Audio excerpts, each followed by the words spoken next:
What are you doing right now? Is it something that you really love? Millions of people at this very second are doing exactly what makes them happy.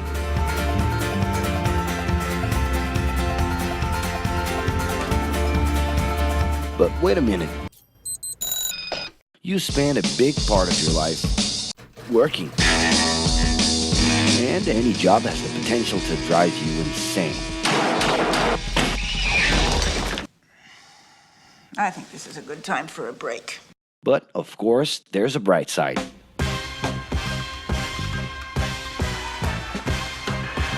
And the best thing, time off. As a matter of fact, the way we work influences new trends and behaviors in society. And if some things are new and different to you, and to everyone else, it's good to know that the ones who really captured the idea are those young millennials. Otherwise known as Generation Y, G, we, globalists. Okay. We know you heard about this. They represent a new workforce in the global market and have high aspirations. Half of them already have or plan to open their own businesses. Because of their digital, liquid, and collective mindset, they are affecting the way we produce and work in the future. Sounds complicated? Actually, keeping things simple was the motto that baby boomers worked by in the 60s and 70s. Rules were a lot clearer back then. The workspace was confined to the office.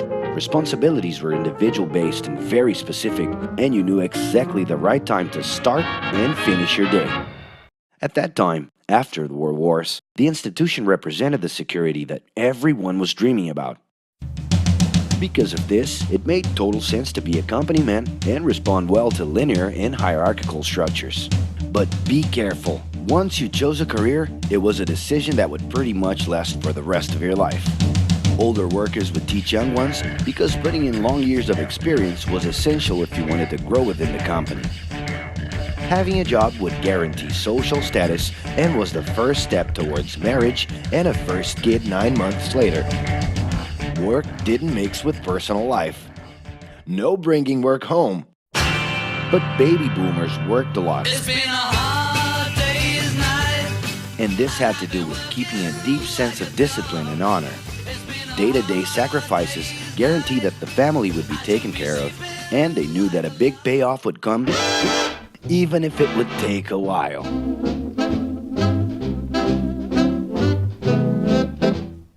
However, Generation X redefined the time relationship between work and reward. Super confident, extroverted, very competitive, and doing everything in their power to achieve quick growth, these guys were always on the lookout for better offers. A profitable idea could easily put them into a leadership position based on meritocracy without taking their experience into account.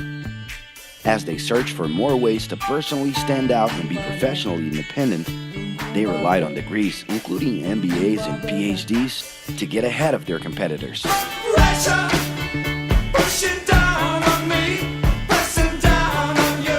No man has fallen. In this more individualistic style of thinking, a nice wardrobe and a business card could help them close better deals and expand their network. Being in the right place at the right time is what would define the work schedule. Business time was extended into the happy hour.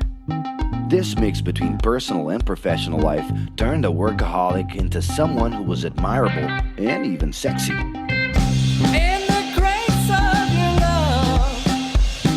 The winner was whoever could get onto the board of directors in the shortest time possible I can do anything if I can just get a chance.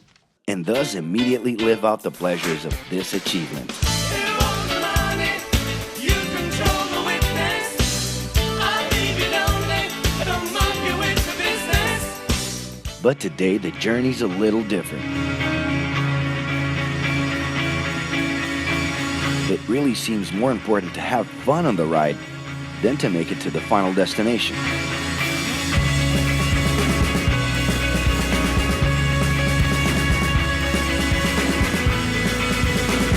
Ironically, millennials, those unpredictable kids, are the ones perfectly translating this new vision.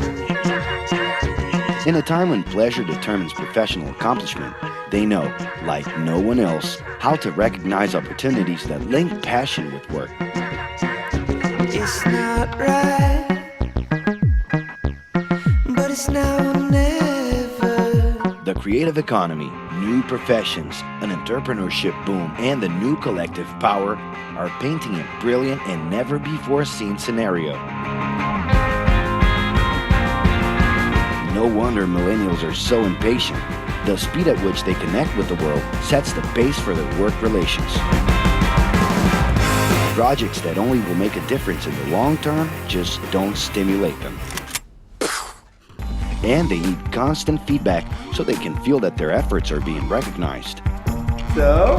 It's great. I love it. The traditional pyramid inside of companies doesn't really fit with these anxious young people. They're excited about working with older generations, but only if the relationship is on equal terms and with mutual respect. It's all about exchanging knowledge, no matter your age. Being that millennials find empowerment in discovering things on their own. It's natural for them to diversify their channels and seek out informal types of education instead of simply picking out a major. In the end, professional commitment is not just a norm. It's something that naturally comes from truly engaging experiences. Besides having a job, it's become more important to have a purpose that can be carried out in different forms at the same time. Mobility, shared workspaces, home offices, and the possibility to create your own hours make work always present, anytime and everywhere. For that reason, people with different work styles are having more freedom to tap into their talents, and even those with introverted personalities can transform their ideas into million-dollar businesses.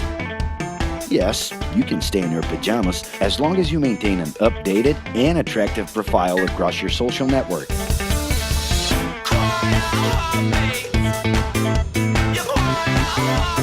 As you can see, flexibility is really the way to go. Millennials are fascinated when they get involved in works in progress and feel motivated by learning new skills. They're excited about an open and forever beta world where testing and messing with something unfinished is the only way to create the new. Millennials need more than ever to feel autonomous, and they're exhilarated by the challenge to develop and participate collaboratively.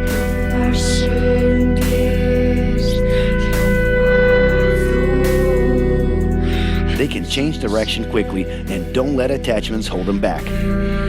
It's about living better in the present with no illusion that the future can be controlled.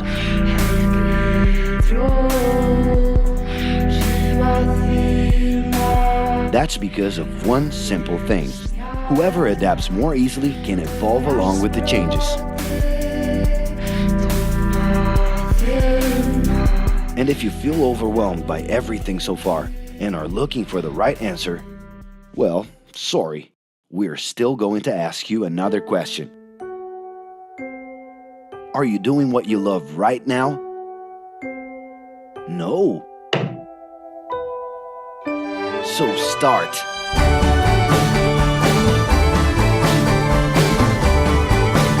The clock is ticking and your life is in a hurry. Discover your life's purpose and make it happen. Loving your work will put you in motion.